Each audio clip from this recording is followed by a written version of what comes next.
Welcome to the Deep Dive. This is where we take the material you send us, dig into it, and really pull out the most important bits. The really interesting stuff, yeah. Exactly. So today, we're looking at something quite personal.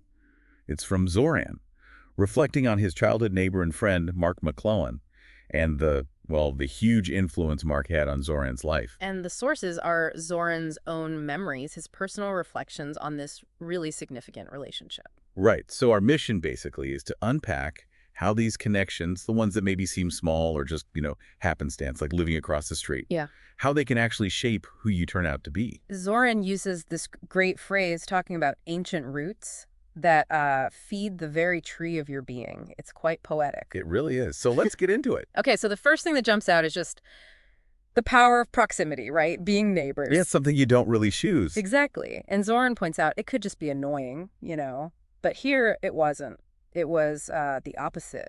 A spark that lit a lifelong flame, as he puts it. That contrast is really stark. Annoyance versus this deep connection. It really highlights how unpredictable these things are. And he mentions being welcomed right into Mark's family, sharing their home life. That's pretty significant for a neighborly relationship. Oh, absolutely. That level of immersion, it must have given him such a different perspective, a sense of belonging, maybe. Yeah, seeing another family's way of life up close, not just playing outside, but being inside their world. And Zoran keeps coming back to Mark's kindness.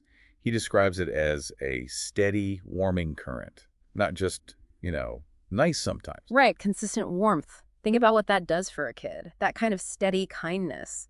It probably builds a foundation, a sense of safety. You'd think so, like an emotional baseline. And against that backdrop, you have this adventurous side Mark apparently had. The skiing, years of it, described as a dance with gravity and cold air. I love that. Me too. It paints a picture, doesn't it? Someone who, engages with the world directly. Yeah, gets out there, doesn't just watch.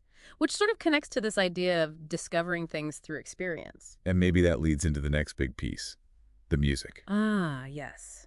The curator of sonic sparks. Another great phrase from Zoran. It implies it wasn't just random listening. Mark was actively sharing, guiding Zoran through music. Definitely intentional. And look at the artists mentioned. You've got Linda Ronstadt. Right, a powerful female voice singing her truth. That must have stood out. Then Chad and Jeremy, maybe something a bit different, more melodic. And then, bam, the Rolling Stones.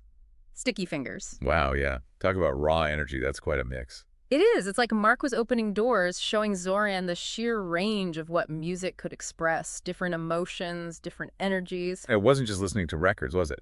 Mark went to concerts. A lot of them, it sounds like. Immersing himself in it. That live energy, the passion Mark must have shown. Sharing that experience probably made a huge difference. Yeah, it's different than just handing someone an album. It's sharing the feeling, the excitement. Totally. And you can see why people would gravitate towards Mark. Zoran includes that quote from Kevin Charles. Oh, yeah. Who wouldn't like Mark? The kindest person I have ever met. It kind of brings it full circle, doesn't it? The kindness made him someone people wanted to be around and someone open to sharing these passions, like music. It wasn't just about the music. No, it was the person sharing it, Mm-hmm. which makes this next detail kind of intriguing. Mark's dad's name. Spark. Yeah.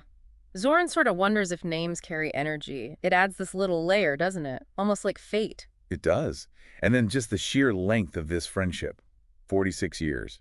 That's a lifetime, almost. It really underscores the depth, right? This wasn't just a childhood thing that faded. It lasted. Which, as Zoran notes, takes effort. Maintaining contact. You have to nurture these connections. Yeah, absolutely. They don't just sustain themselves over decades without intention.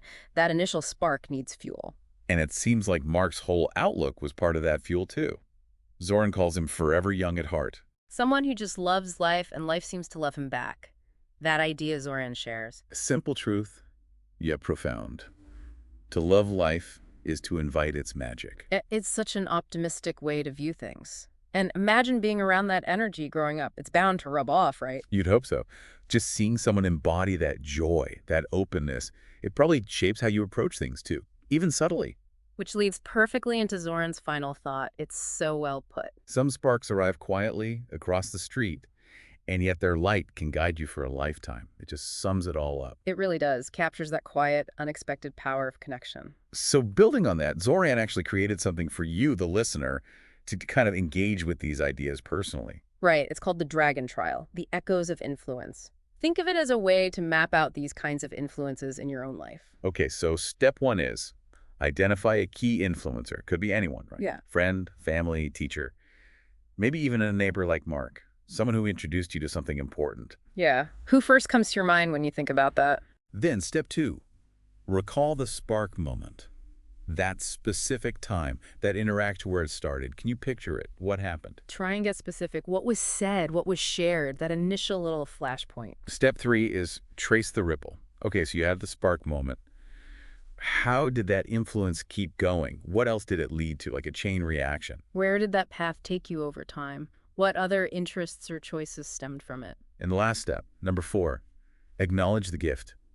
Just take a moment to think about the positive impact. How did that person, that spark, make your life better? Zorn's whole point here is that understanding these threads, these different influences, helps you see the bigger picture of who you are, your own identity. It's not just you in isolation. It's this weave of connections. Exactly. This Dravi trial is really an invitation for you to explore that weave yourself. So the big takeaway here is really about noticing the power of people in our lives, even the ones who seem to just, show up by chance, like a neighbor. That often unseen influence. We really hope you take some time with that dragon trial. Think about your own spark moments, your own marks. Definitely. And maybe that leaves us with one last thing to chew on. Go on. Well, what about the connections you're making now? Those maybe casual, everyday interactions.